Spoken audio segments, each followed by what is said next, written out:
সেই শরণে ভক্তিপূর্ণ প্রণাম জানাই, তুমি আমার প্রণাম গ্রহণ করো, সবার মঙ্গল করো, বিশ্ব শান্তি দাও।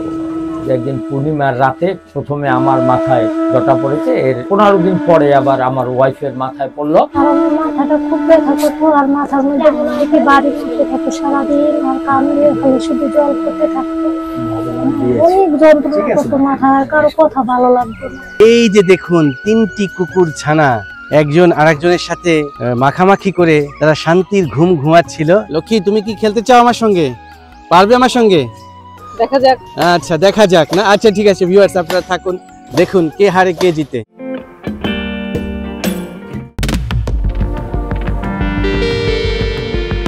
হ্যালো ভিউয়ার্স, কে কেমন আছেন? নিশ্চয়ই ভালো আছেন। পেশেন্টস ফলো আপ ইন হাউসের জন্য আমরা এবার রওনা হয়েছি নারায়ণগঞ্জের উদ্দেশ্যে। কয়েক মাস আগে আমার চেম্বারে নারায়ণগঞ্জ থেকে যে দম্পতি আমার কাছে আসে, তারা আসলে দুজনই সাধক। আমার যে সম্মানিত পেশেন্ট, যে মাতাজি, তার মাথাতেও জট, এবং তার যে হাজব্যান্ড, যে বাবাজি, তার মাথাতেও জট। আমার মনের মধ্যে একটি বিস্ময় প্রশ্ন জাগলো, কিভাবে তৈরি হলো তাদের মাথার চুলের এই জট, এবং সেই বিস্ময়কর তথ্যটাই তারা আমাদেরকে জানালেন। আমিও জানাতে চাই আপনাদেরকে কিভাবে তাদের মাথায় জট আসলো, এবং মূলত মাতাজি কি সমস্যা নিয়ে আমার কাছে আসলেন, এবং সেই সমস্যা থেকে কিভাবে তিনি সুস্থ হয়ে গেলেন। সেই গল্পটা থাকবে আমার এই পর্ব থেকে। সো ভিউয়ার্স, থাকুন আমার সাথে। ওয়াও, এই যে দেখুন 3টি কুকুর ছানা একজন আরেকজনের সাথে মাখামাখি করে তারা শান্তির ঘুম ঘুমাচ্ছিল। এই যে আমাকে দেখে এই কুকুর ছানাগুলো জেগে উঠলো। পেশেন্টস ফলো আপ ইন হাউসে যাওয়ার পথে এই জায়গাটিতে দেখা হয়ে গেল 3টি কুকুর ছানার সাথে। হ্যালো রাজদীপ, লক্ষ্মী বরাবরের মতন আমার সাথে আছে। লক্ষ্মী, তুমি কি দেখছো ঘুরে ঘুরে? আজও চমৎকার একটি রিসোর্টে আমরা চলে এসেছি। এই যে রাজদীপ ও রাজপ্রিয়া এসেই খেলাধুলা শুরু করে দিয়েছে। তারা ব্যাডমিন্টন খেলতে পছন্দ করে। Wow, what a shot! এই যে রাজদীপ ও রাজপ্রিয়ার খেলা দেখে এখন লক্ষ্মীরও নাকি ব্যাডমিন্টন খেলতে ইচ্ছা করছে। লক্ষ্মী, তুমি কি খেলতে চাও আমার সঙ্গে? পারবে আমার সঙ্গে? দেখা যাক। আচ্ছা, দেখা যাক না? আচ্ছা ঠিক আছে ভিউয়ার্স, আপনারা থাকুন, দেখুন কে হারে কে জিতে। সো চান্স পেয়ে একটু ব্যাডমিন্টন খেলে নিচ্ছি, এবং এই ব্যাডমিন্টন খেলায় আমার সাথে অংশ নিয়েছে পুরো পরিবার আমার। এক পক্ষে আছি আমি এবং রাজপ্রিয়া, এবং আর এক পক্ষে আছে তার মা এবং রাজদীপ। আর একটু জোরে মারতে হবে, আর একটু জোরে মারতে হবে। লক্ষ্মী তো খুব ভালোই সার্ভ করো। বল এগিয়ে আসছে, লক্ষ্মী মারছে, দেখা যাক। ইয়েস, গেম তো মনে হচ্ছে আমরা জিতে যাব। হ্যাঁ, দেখা যাক, দেখা যাক। রাজপ্রিয়া, ঠিক আছে, আমরা আশা করছি জিতবো। মাই গড, শেষ পর্যন্ত হেরেই গেলাম। আসলে স্ত্রীর কাছে হারলে খুব বেশি লজ্জার কিছু নেই। হেরে গেলাম, তারপর জিতে থাকুক সমস্ত স্ত্রীরা। লক্ষ্মী, তুমি জিতে গেছো, তোমাকে অনেক অনেক thanks. Rajdeep, thank you very much. আমাদের ব্যাডমিন্টন খেলা শেষ হয়ে গেল, তবে আমাদের মূল উদ্দেশ্য পেশেন্টস ফলো আপ করা। তো যাচ্ছি আমার রোগীর বাড়িতে, নারায়ণগঞ্জ জেলার বারোদি নামক একটি গ্রাম। থাকুন আমাদের সাথে। শীত পড়ে গিয়েছে, হালকা হালকা কুয়াশা। এই সুন্দর প্রভাতেই আমরা রওনা হয়েছি। রাজদীপ, আজকে অনেক ঠান্ডা, অনেক ঠান্ডা। এটার ইংরেজি কি? Today is very cold day. Oh, very good, very good. Rajpriya, how do you feel this cold winter? Very good. You feel very good. Loki, তোমার কি শীত ভালো লাগে না গরম ভালো লাগে? আমার নাতিশীতোষ্ণ ভালো লাগে। নাতিশীতোষ্ণ ভালো লাগে। নাতিশীতোষ্ণ মানে কি রাজদীপ? মানে হচ্ছে গরমও না ঠান্ডাও না। ও, না শীত না গরম, নাতিশীতোষ্ণ। বাহ, বাংলাদেশের আবহাওয়া কিন্তু ম্যাক্সিমাম সময় নাতিশীতোষ্ণই থাকে, তাই না? তবে আমি কিন্তু এই শীতটাকে বেশি পছন্দ করি। কেন যেন, কারণ শীতের মধ্যে কুয়াশা দেখতে আমার ভীষণ ভালো লাগে। ভালো লাগে খেজুরের রস খেতে, তারপর প্রকৃতির মধ্যে একটা অন্যরকম পরিবর্তন, তারপর লেপের মধ্যে মুড়ি দিয়ে ঘুমাতে কি যে ভালো লাগে। খেজুরের রসের সাথে যদি মুড়ি উঠানে বসে খেতে ভীষণ ভালো লাগে। সরিষা ক্ষেত, প্রকৃতির মধ্যে যে সরিষা ক্ষেতের মধ্যে দিয়ে হাঁটতে ভীষণ ভালো লাগে। পায়ে শিশির লাগে, সেটাও ভীষণ ভালো লাগে। এই জন্য শীতটা আমার কাছে সবসময় পছন্দের একটি ঋতু। এই সময় যদি প্রিয় মানুষ পাশে থাকে তাহলে তো কোনো কথাই নেই, কারণ তার ছোঁয়াতেই যেন সব সুখ। পৃথিবীর যত সুখ আমি তোমারই ছোঁয়াতে খুঁজে পেয়েছি। মনে হয় তোমাকে আমি জনম জনম ধরে চেয়েছি। পৃথিবীর যত সুখ আমি তোমারই ছোঁয়াতে খুঁজে পেয়েছি। মনে হয় তোমাকে আমি জনম জনম ধরে চেয়েছি। শুধু যে তোমারই সাথী হতে আমি তো এসেছি এ জগতে। এ জগতে চোখ মেলে চাইব তুমি ছাড়া আজ কিছু নাই। তোমারই কাছে আমি রয়েছি, ও জীবনে মরণে সাথী হয়েছি। মনে হয় তোমাকে আমি জনম জনম ধরে চেয়েছি। পৃথিবীর যত সুখ আমি তোমারই ছোঁয়াতে খুঁজে পেয়েছি। মনে হয় তোমাকে আমি জনম জনম ধরে চেয়েছি। লা লা লা লা লা লা লা লা লা লা লা লা লা লা লা লা লা এ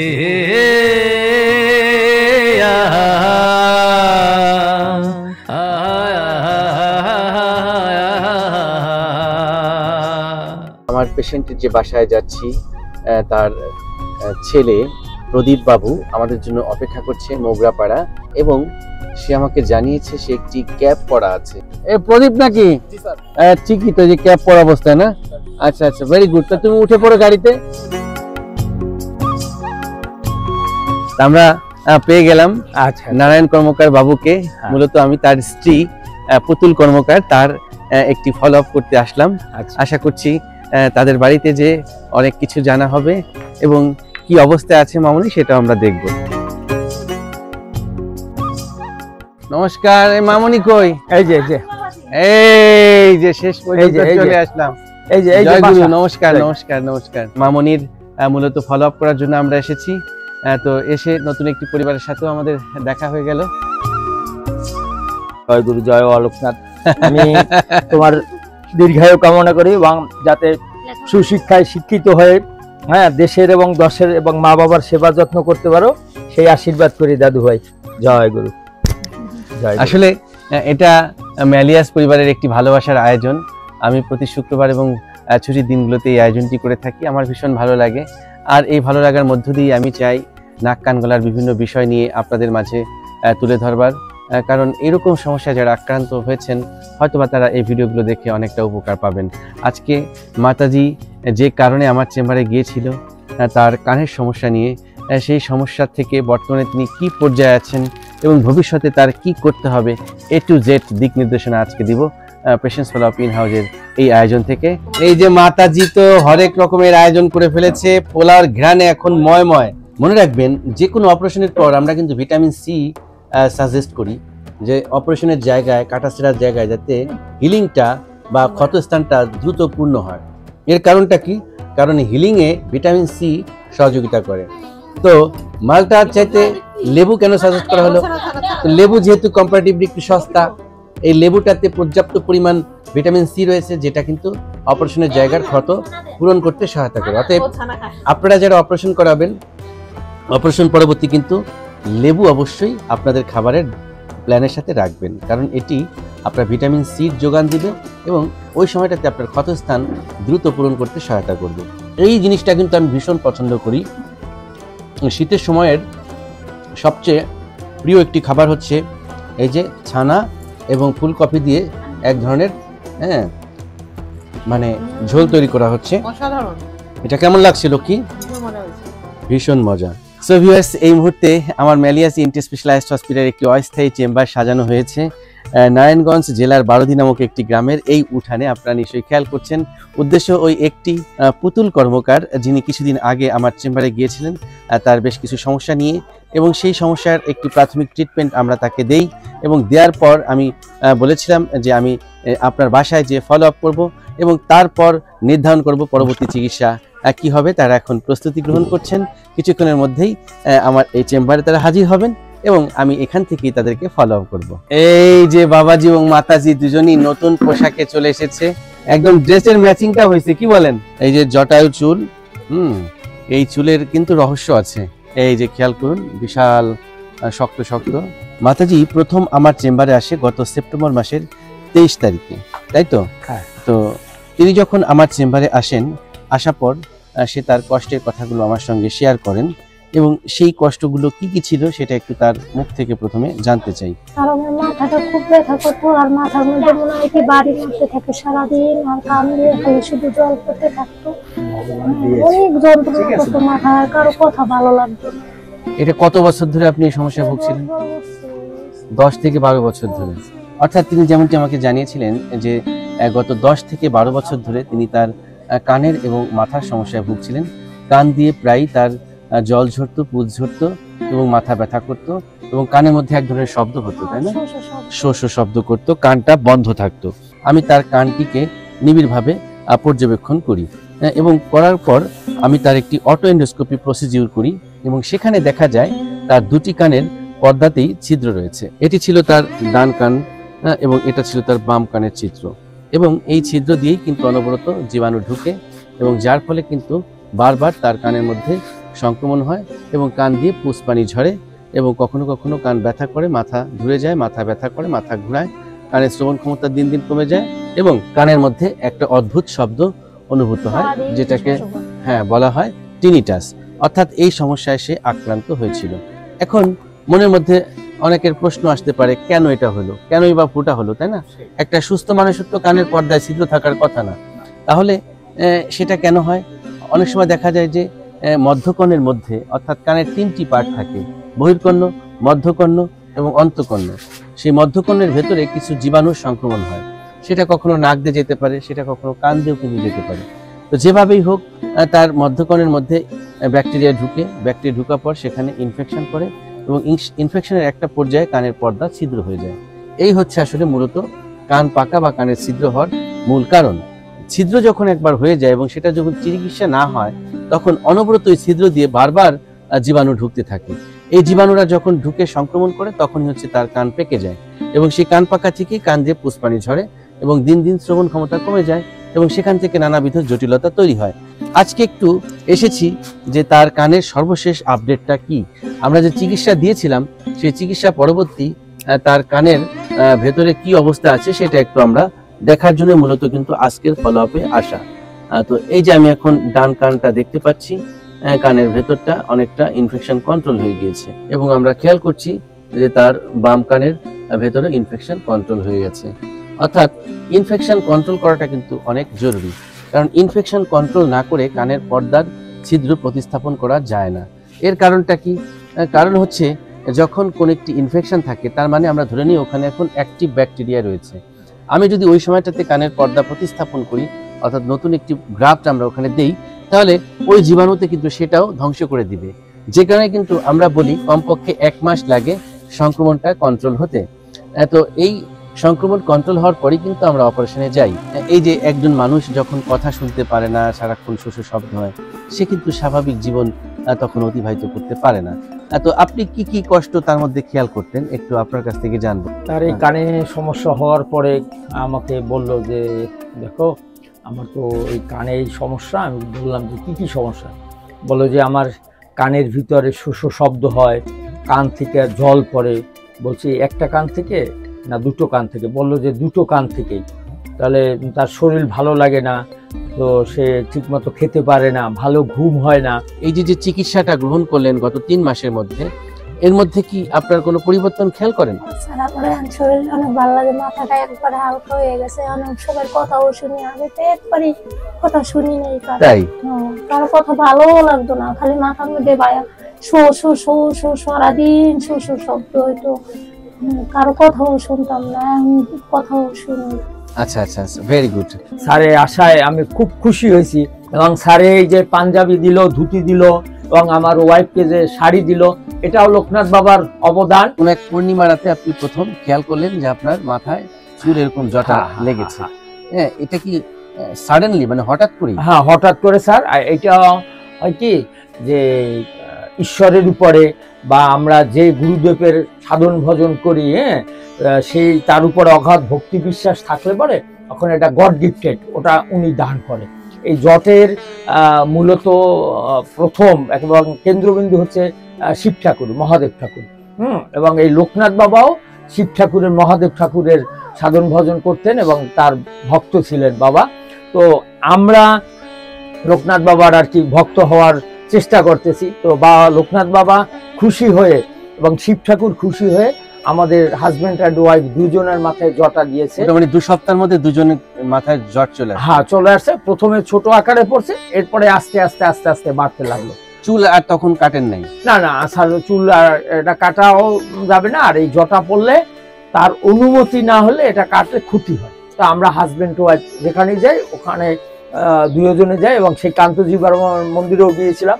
এভাবে আমরা এখন সারা বাংলাদেশের মন্দিরে মন্দিরে ঘুরি এবং এই তিলক দেয় আর লোকনাথ বাবার আশীর্বাদের সুতো পড়াই। বাবা আমাদেরকে মোটামুটি আধ্যাত্মিক লাইনে গরিবানা পক্ষে যেভাবে খাওয়া দাওয়া লাগে বা চলাফেরা লাগে, বাবা সেভাবে রেখেছে। এবং 2টো ছেলে বাবার আশীর্বাদ প্রাপ্ত। ও স্যার এবার এসএসসি পরীক্ষা দিব সায়েন্স গ্রুপ থেকে, আর ও ক্লাস 8-এ পড়ে। প্রদীপ এবং প্রশান্ত। হ্যাঁ, প্রদীপ এবং প্রশান্ত। আসলে বিশ্বাসে মেলায় বস্তু তর্কে বহুদূর।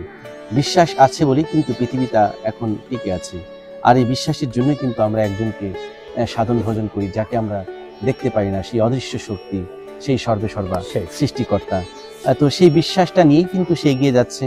ধর্মের প্রতি অনুরাগ, ধর্মের প্রতি তার এই বিশ্বাস এবং ভক্তির কারণেই হয়তোবা সে তার জীবনে সুখী হয়েছে।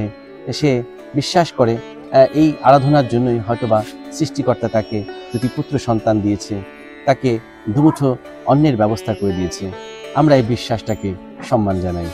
আসলে মূল যে বিষয়টি ছিল বাতাজিকে ফলো আপ করা, এবং সেই ফলো আপটি শেষে যে জিনিসটি আমি দেখলাম যে তিনি এখন অপারেশনের জন্য তৈরি হয়েছেন, অর্থাৎ তার কানের ভেতরে যে ইনফেকশনটা ছিল সেটা কন্ট্রোল হয়েছে, এবং আমরা পরবর্তীতে তার কানের পর্দা প্রতিস্থাপন করব। অবশ্যই প্রতিস্থাপন কি করতে চাই আমরা, তার কানের ভেতরে যে পর্দার ভেতরে যে ছিদ্রটি আছে সেই ছিদ্রটাকে আমরা রিপেয়ার করে দিতে চাই, এবং এই রিপেয়ার করার পর আমরা বিশ্বাস করি তার শ্রবণ ক্ষমতা হয়তোবা আরো একটু বাড়বে, পাশাপাশি তার এই সমস্যা থেকে সে স্থায়ীভাবে মুক্তি পাবে। কানের যদি ইনফেকশন হয়, ইনফেকশন পরবর্তী কানের পর্দা যদি ছিদ্র হয়ে যায়, আপনারা ভয় পাবেন না, এটির সঠিক সমাধান রয়েছে।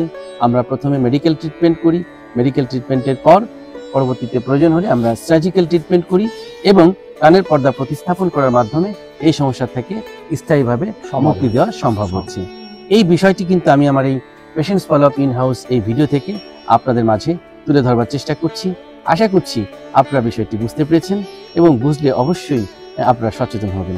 আমার উদ্দেশ্য একটি, আপনাদেরকে সচেতন করা, আর সচেতনতায় পারে আমাদেরকে মুক্তি দিতে। দেখতে দেখতে সময় ঘনিয়ে গেল, সন্ধ্যা নেমে এসেছে, আমাদেরকে ছুটে যেতে হবে ঢাকা শহরে।